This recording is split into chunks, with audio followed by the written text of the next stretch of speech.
In the next series of videos, we'll be covering elements that store electrical energy. These are the capacitors and the inductors. We'll first cover capacitors. So capacitors are passive elements that are designed to hold electrical energy in the form of an electric field.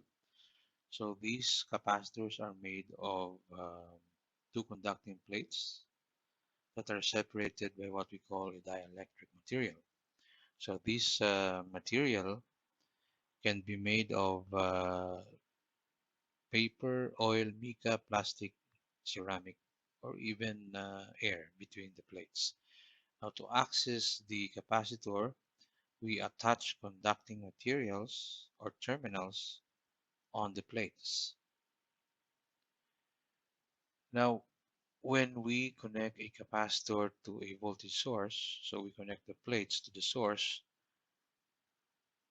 what happens is that charges accumulate on the plates. That is proportional to the voltage that is being applied to the plates. Now, the constant of proportionality there, uh, if we define the equations to be Q equals CV, C there is the capacitance of the capacitor, where it has a unit of a basic unit of farad. A smaller unit is sometimes used, and more popular unit is the microfarad, or sometimes we have the picofarad or the nanofarad.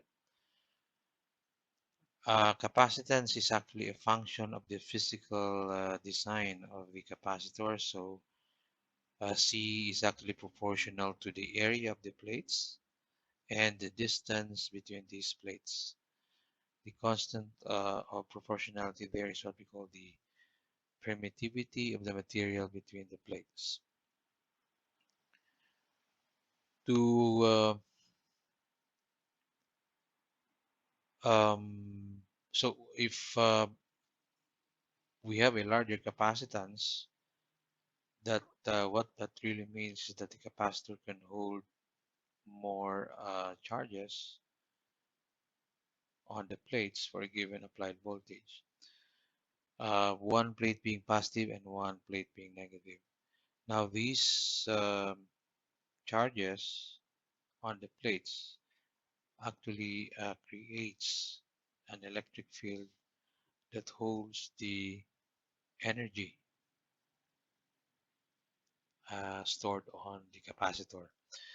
Now when we withdraw the applied voltage on the capacitor, this electric field remains, the charges on the plates remain, so therefore the electric field also remains, and of course the energy as well.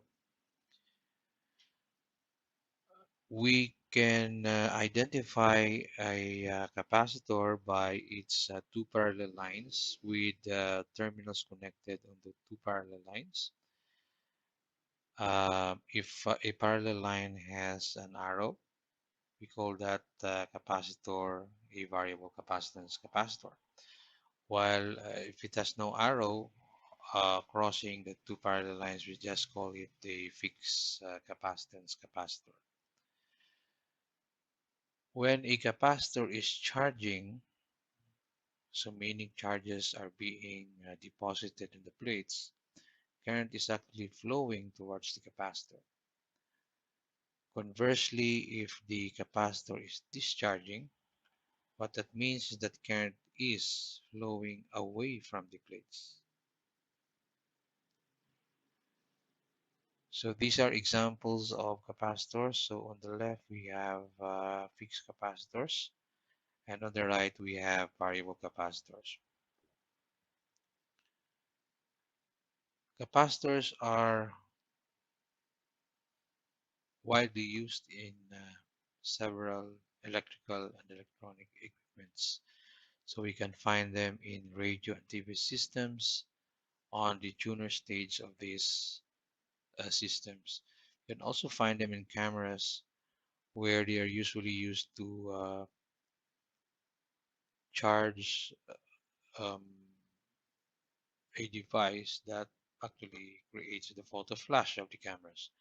You can also find them in pumps and refrigeration motors, where they help start these motors.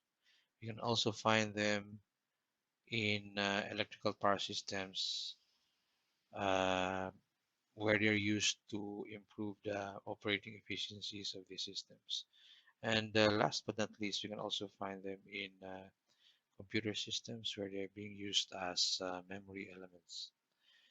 On the next video, we're going to study the relationship between the charge, the current, and the voltage on the capacitor.